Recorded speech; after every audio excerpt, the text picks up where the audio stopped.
해오름교회 성도 여러분 안녕하십니까? 서상배 목사입니다. 오늘은 사도행전 26장 19절에서 26절 말씀으로 예수 그리스도의 죽음과 부활이라는 제목으로 말씀을 전하겠습니다. 바울은 아그리빠 왕과 작은 로마 제국을 대표하는 사람들에게 자신의 삶을 간증하면서 예수 복음을 전하는 기회를 얻었습니다. 바울은 길고 자세하게 자신의 삶과 회심 그리고 자신의 복음 사역을 설명했습니다. 바울은 이렇게 설명한 후에 자신이 복음을 전하는 것이 결코 자의적인 결심에서 나온 것이 아니라 거역할 수 없는 사명임을 강조했습니다. 그가 누구보다도 열심히 교회를 핍박하다가 그리스도인이 된 것이 자신의 능력이나 의지와 관계없이 이루어진 것처럼 복음을 증거하는 것도 거역할 수 없는 소명이었다는 것입니다. 만일 자신이 하늘로부터 받은 계시인 예수 복음을 전하지 않는다면 그것은 하나님의 뜻을 거역하는 것이어서 거스를 수 없었다고 합니다. 바울의 이러한 자신의 삶에 대한 해석과 설명은 사실이었습니다. 교회를 핍박하려고 다메섹으로 가는 길에서 갑자기 태양보다 더 밝은 빛이 하늘에서 내려와 바울과 일행이 모두 두려워서 땅에 엎드러졌습니다. 그리고 하늘에서 사울아 사울아 내가 어찌하여 나를 박해하느냐 가시체를 뒷발질하기가 내게 고생이니라는 말씀을 하셨습니다.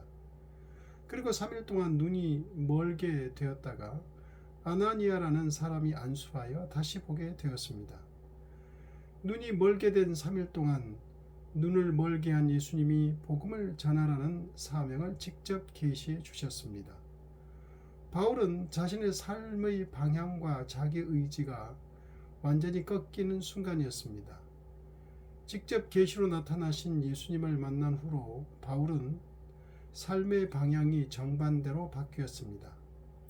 예수 믿는 자들을 누구보다도 핍박하는 일에 앞장섰던 그는 이제 예수님을 모든 사람들에게 전하는 사람이 되었습니다. 자신의 생각과 의지대로 살던 그는 이제 예수님께서 보내신 성령의 인도하심을 따라 사는 사람이 되었습니다. 그런 까닭에 그는 하나님의 주권과 예정론을 로마서와 에베소서에서 이렇게 말하고 있습니다. 바울은 로마서 9장에서는 하나님을 토기장이에 사람을 하나님에 의해 만들어지는 그릇에 비유하며 하나님의 주권을 설명합니다. 한마디로 토기자기에게 같은 진흙덩이를 가지고 귀하게 쓸 그릇과 천하게 쓸 그릇을 만들 주권이 있다는 것입니다. 그리고 에베소서 3장에서는 하나님께서 예수 복음을 전하는 사역자로 바울을 사용하시기로 영원부터 예정하시고 경륜을 따라 역사하셨다고 말하고 있습니다. 여기서 우리는 바울이 기록한 이러한 말씀을 통해 다음의 두 가지를 알 수 있습니다.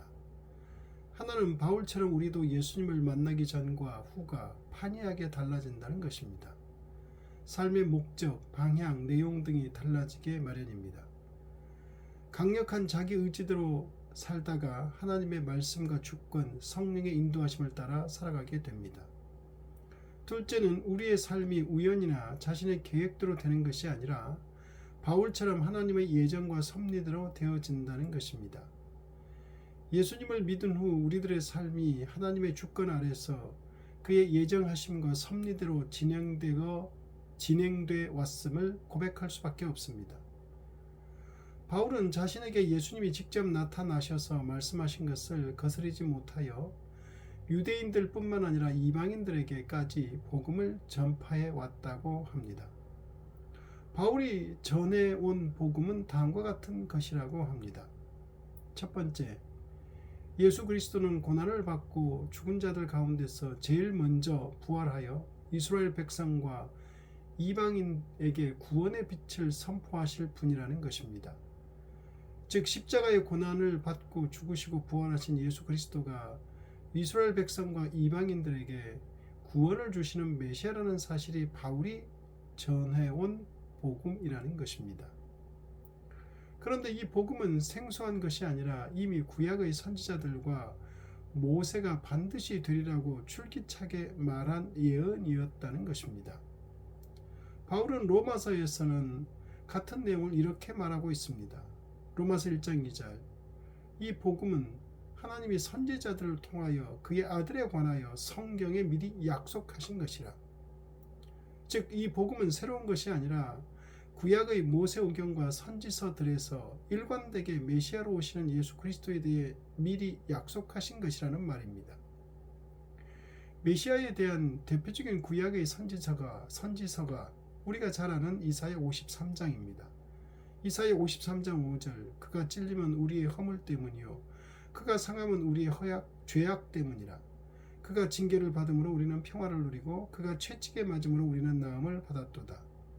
우리는 다 양 같아서 그릇 행하여 각기 제 길로 갔거늘 여호와께서는 우리 모두의 죄악을 그에게 담당시키셨도다. 그래서 바울은 이 복음을 지난 28년 동안 하나님의 도움을 받아 수많은 고난과 죽음의 고비를 넘기며 민족의 차별을 뛰어넘어 신분이나 지위에 상관하지 않고 전파해 왔다고 합니다. 즉, 구약 성경에서 미리 줄기차게 말씀하신 예수 그리스도가 유대인과 이방인 모두에게 구원을 주는 메시아라는 하나님의 말씀으로 회개하고 돌아오라는 복음을 전파했다는 것입니다. 그랬더니 이 복음을 들은 유대인들이 2년 전에 예루살렘 성전에서 잡아 죽이려고 해서 여기까지 왔다는 바울의 설명입니다. 그런데 바울을 지금 신문하는 자리에 서게 한 직접적인 죄목은 소위 성전을 모독했다는 것이었습니다. 그런데 바울은 이 이야기를 생략하고 있습니다. 대신에 그는 자기가 유대인과 이방인에게 복음을 전파한 일과 유대인들이 그를 죽이려 했던 일을 연관시켜 설명함으로써 문제의 본질적 핵심을 드러내려는 것입니다. 성전을 더럽혔다는 추측에 의한 유대인들의 정죄는 하나의 계기일 뿐, 유대인들이 바울을 죽이려 했던 보다 궁극적인 이유는 그가 이방인들에게도 하나님의 구원의 복음이 전파되어야 한다고 말하고 그것을 실천한 까닭이라는 것입니다. 유대인들의 배타적 선민의식을 잘 알고 있던 아그리빠 왕은 바울의 소명, 즉 유대인뿐만 아니라 이방인에게도 복음을 전파해야 한다는 것을 들었을 때 유대인들이 왜 그토록 바울을 죽이려 하는지를 알 수 있게 되었을 것입니다. 왜냐하면 아그리빠 왕은 자신도 이방인의 피가 섞인 유대인이기에 유대인들의 배타적 선민주의를 누구보다도 잘 알고 있었을 것입니다. 반면 바울의 거침없는 변론을 듣고 있던 베스도 총독이 갑자기 크게 소리 지르며 바울아, 내가 미쳤도다. 내 많은 학문이 너를 미치게 한다고 말했습니다. 베스도 총독은 복음에 대해 변론하는 바울을 미친 사람 취급한 것입니다. 바울이 전하는 예수 그리스도를 믿음으로 말미암아 사람이 차별 없이 구원을 얻는다는 복음을 베스도는 격정적으로 배척하고 있습니다. 구브로 섬의 로마 총독인 서기오 바울과는 너무도 대조적인 반응입니다. 로마 총독인 베스도 역시 유대인들을 무시하며 로마 시민으로서 배타적 선민의식을 가진 자였던 것으로 보입니다. 그런데 바울이 변론 중에 유대인과 로마 시민을 같은 급으로 취급하고 있으니 이 같은 반응을 보인 것입니다. 그리고 로마인들은 부활을 믿지 않았을 뿐만 아니라 부활이라는 개념 자체가 생소한 것이었습니다. 그리고 고린도전서에서 보면 바울은 이렇게 말하고 있습니다. 고린도전서 1장 23절, 우리는 십자가에 못 박힌 그리스도를 전하니 유대인에게는 거리끼는 것이요 이방인에게는 미련한 것이로되.